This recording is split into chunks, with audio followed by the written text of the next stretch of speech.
What's up guys, Justin here with the CGEssentials.com. So in today's video we're going to check out the newest version of RBD Lab, the physics add-on for Blender that makes setting up physics easy. Let's go ahead and just jump into it. Okay, so RBD Lab is something we've talked about in the past, and I probably need to update my tutorial videos on it actually, because they've made a lot of changes in recent years.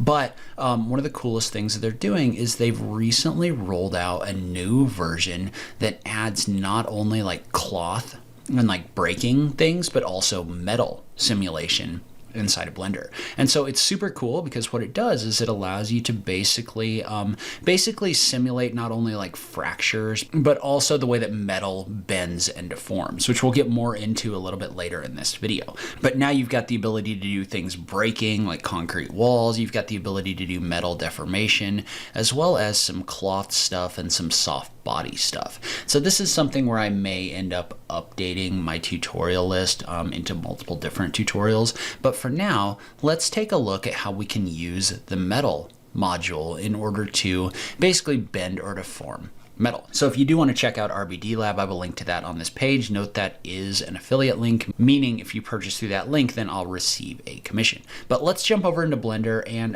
talk through the way that this works. So when you first install RBD Lab, it's going to give you this complicated looking list of things that are in here. And so the first time you run through any of these, it's a little bit overwhelming. But basically what you've got is you've got the physics system set up where it's broken up into sections. Right, so you've got fracture, you've got setting up your physics, you've got setting constraints between objects, all of those different things. And they're all designed to basically make the physics creation process easy. But for now, I'm gonna go ahead and I'm gonna move my body model out of the way. And what we want to do is we want to create basically a metal simulation. And so one of the things that I found helpful is actually writing down all of these steps as you go through. And once you do that, then you can kind of go back and review them. Then you can kind of go back and review the steps and you've got kind of a checklist. But we want to start by doing a Shift A. We're just going to add a cube. Just going to scale it on the Y axis. Scale it like this. I'm going to move it up like this. And one thing you do want to do is you want to make sure that you've applied your rotation and scale. And so what we want to do is we want to basically shoot some objects at this so that it deforms. And so in order to do that, we want to start by adding another plane. And so this next plane is basically going to be an object that's designed to emit particles. So I'm just going to move this up a little bit and basically want this to shoot things at the surface right here. So now we've got this plane and you want to make it a little bit wider. So when you first do this, so the first time I did this, it was kind of narrow and all of my particles were kind of like in the middle of the scene or in the middle of this plate right here. But we're going to go ahead and we're going to apply our rotation and scale. And what we want to do is we want to set this object up so that it emits particles, right? So I'm going to move this back a little bit. And what I want to do is I want to set this to particles to rigid bodies, and I want to tell it to emit. And so what that's going to do is that's going to make this emit a bunch of particles like this. Now, a few things about this. We don't want this shooting 1,000 particles, and we also want them to go a lot faster. All right, so we're going to set this in the normal direction, meaning the direction that this face is shooting things. Notice how as you adjust this, right, these are going to change. So I'm going to set this to maybe like 50. Right there. So what that's doing, right, is that's shooting particles at this wall. Now we don't want 1,000 particles. We maybe want like 20 particles like this. And so what that's going to do then is that's going to set this up where this is going to emit particles into our scene. Okay, and so right now what this is doing is this is emitting particles. What we want this to do is actually emit an object, because the object is going to get set as a part of the physics simulation. So we're just going to do a Shift A and we're going to add a sphere right here. And this is pretty similar to one of the tutorials that they've done on the RBD Lab channel. So I figure it's a good idea to kind of start with something basic like this, and then we can get more advanced. But I'm going to take this object and I'm going to apply the rotation and scale like this. Now, within this object, in my particles to rigid bodies, I want to set this to emit this sphere right here. So notice how this particle changed to the actual sphere object in my scene. So now it's going to now it's going to shoot out like 25 or 20 of these spheres over the course of our animation. And so what we want to do now is at the bottom of the screen, there's an option for kinematics end. And so what that means is that this is going to set the frame at which these particles become rigid bodies in our simulation, right? So we want to look at this and we want to see how many frames it's going to take this object to get to this surface right here. And in this case, notice how it takes 5 frames. So what we might do, 1, 2, 3. So we're probably going to set this to 3, and we're going to click on the option for convert. And so what that does is that's going to bring all of these particles into your scene like this, and it's basically going to set them up as rigid bodies, and it's going to shoot them one at a time at your wall. And so now we can start setting up our wall in here so that it gets deformed. And so you can go ahead and you can hide this sphere right here and also your emitter. You don't need them anymore. They're just going to kind of live in your scene, but you don't really need to do anything with them. But now what we need to do is we need to take our wall and we need to break it up into pieces so that it can deform. And so you do that using the fracture module in RBD Lab. And what this is going to do is this is going to give you the ability to fracture this into parts and pieces. And so what you need to do is you need to start by adding a scatter in here, and we're going to adjust this way up because we want there to be a bunch of parts and pieces in here when this breaks. So I'm going to set this to something like 350 and hit the enter key. And so when we do that, now we can jump over into the fracture section and you can set it to use its own particles. And so once you've done this, you need to click on the accept option in order to apply this scatter to this object. Note that it's really important that you've applied your rotation and scale to your object before you do this. But now we're going to click on the accept button. That's going to jump us over into the fracture tab, which is actually going to fracture the object. And so what I can do is I can click on the option for fracture, and that's going to give me a visual preview of what the fractures in here are going to look like. And in this case, I think these fractures look pretty good, so we're going to go ahead and move forward. But you can always go back and redo this as well. But in this case, under details, I'm going to go ahead and I'm going to click on the option for apply fracture now, which is going to apply this in my scene. And so now we want to add a ground object to kind of like hold this up and to give our spheres somewhere to land. So that's really easy to do. You can just go into physics, under ground, click on add ground right here. And once we create that ground, we can go ahead and hide it. You don't necessarily need that right now, so I'm going to go ahead and hide it in my scene.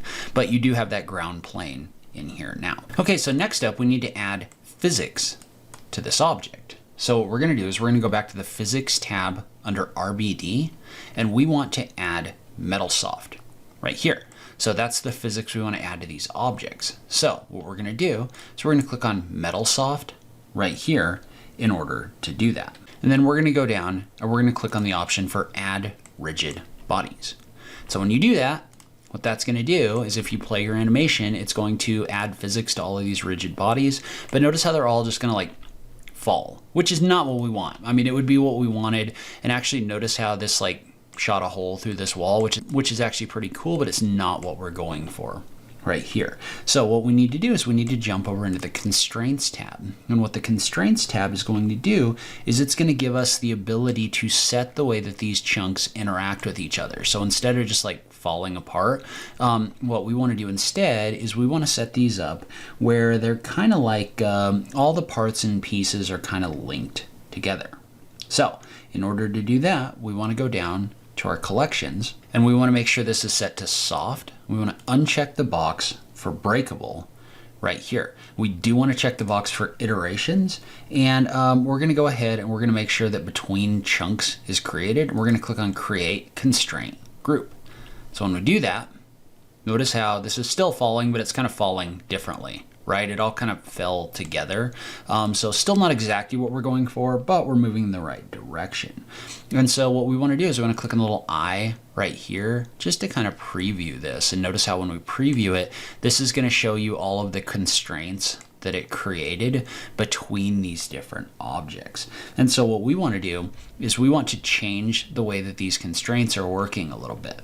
So we want to take the spring angle and we want to set that to nothing. So we want to deselect the spring angle, and instead we want to go down to our spring linear, and we want to set that to a really big number, like 5,000. So we're going to set this to 5,000. And then once you've done that, you want to make sure that you click in here and you click on the option for update. Well, now, if I hit play, notice what this is doing, right, is this is actually kind of like holding together as a sheet. Like it still falls down, which we'll worry about that in a second, but this is all kind of holding together, and it's starting to act more the way that we want it to act, right? Like when the spheres hit it, it's deforming a little bit. You can kind of see that right here. So we're moving in the right direction. But now, what we want to do is we want to set these chunks where they're not just active. So right now, for example, as soon as we activate this, these are just kind of like falling, and gravity is kind of playing a part in this. Well, we want to go into the activator section. We want to set this where it's not active until something hits it.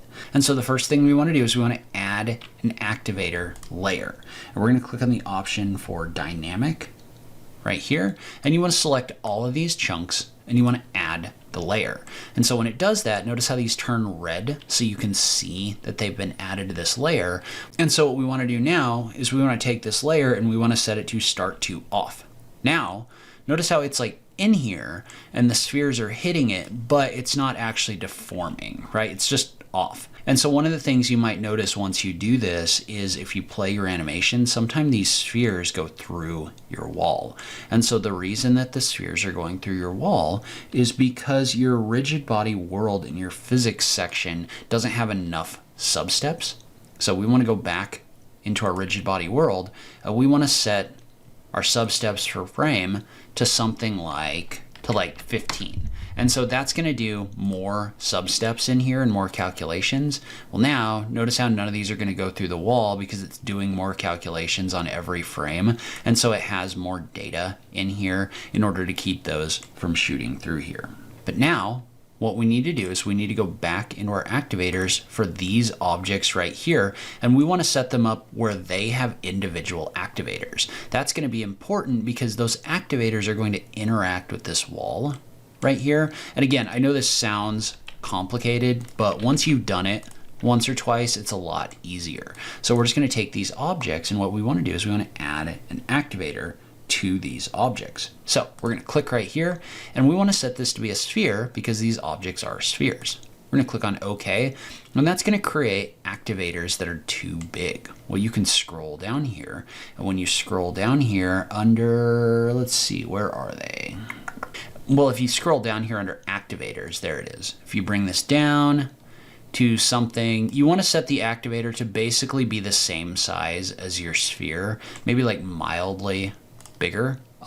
So I think I'm gonna put this to like 0.11 right here. And so what you want to do is, now that you've done this, right, because if you hit play right now, notice how nothing's happening. The reason why is because we've got this layer, which is this surface right here, and you get activators, which are basically things that turn on portions of the layer. But in order for this to work, you need to click on this button for record. And so when you click on the button for record in here, what that's going to do is that's going to basically set this up where it kind of keyframes the objects right here. Well, now if you click on play, notice what that's going to do is that's going to turn this red wherever these spheres hit the wall. Now, at the moment, you're having a little bit of an issue, right? And the reason you're having a little bit of an issue is because it's not actually deforming the wall very well. It's not doing a great job of that. What we want to do is notice how this whole wall is turning red. Well, we don't necessarily want the whole wall to turn red. What we want is we want a small portion of the wall to turn red. So we're just going to bring this margin down to like 0.25. And then we're going to run this again. And I think you may need to remove the keyframes and rerun them. I'm not 100% sure on that, but I'm going to go ahead and do it. Well, now if I click on play, notice what happens is when your spheres hit the wall, they're affecting a much smaller portion of the wall in here, right? So just a little bit of the wall. So this is just like dynamically turning on the wall just long enough for this to deform the object, and then it's turning it back off. You can set how wide that margin is right here. Now, one thing that I've found is I was having some issues with some of these not activating the wall.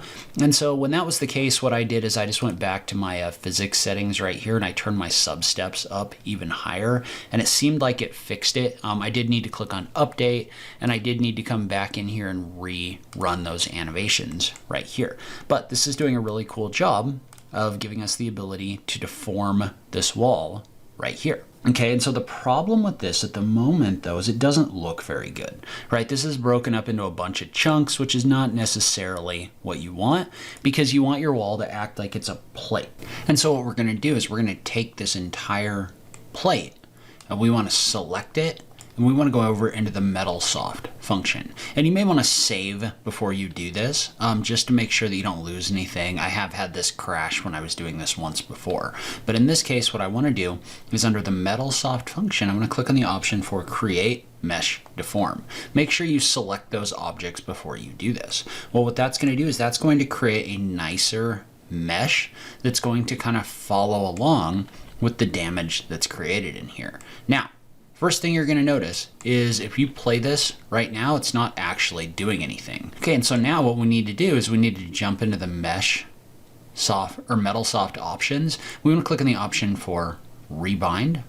And when you do that, what that did is that bound this shape to this geometry right here. And not to get too far in the weeds, but if you were to go over here and look at this, you can toggle off this cube and look and see the low poly mesh right here. So it's basically bound this to that low poly mesh right here. And so the thing with this at the moment is it is bound to this mesh, but it doesn't look very good, right? And the reason it doesn't look very good is because if you look at it, the actual mesh itself doesn't have a ton of supporting geometry. And so what we can do about this is we can scroll down and we can add a subsurf modifier in here. So if we click on add modifier and we click on subsurf, I'm gonna go ahead and click on OK. What that's gonna do is that's going to take this mesh and it's going to subdivide it. And this is just very similar to a regular subdivision surface modifier. You can jump the levels up right here and notice how when you do that, things look really smooth, right? And remember, you still got your low poly mesh floating around in there, but it's being used to deform this, which is actually pretty clever.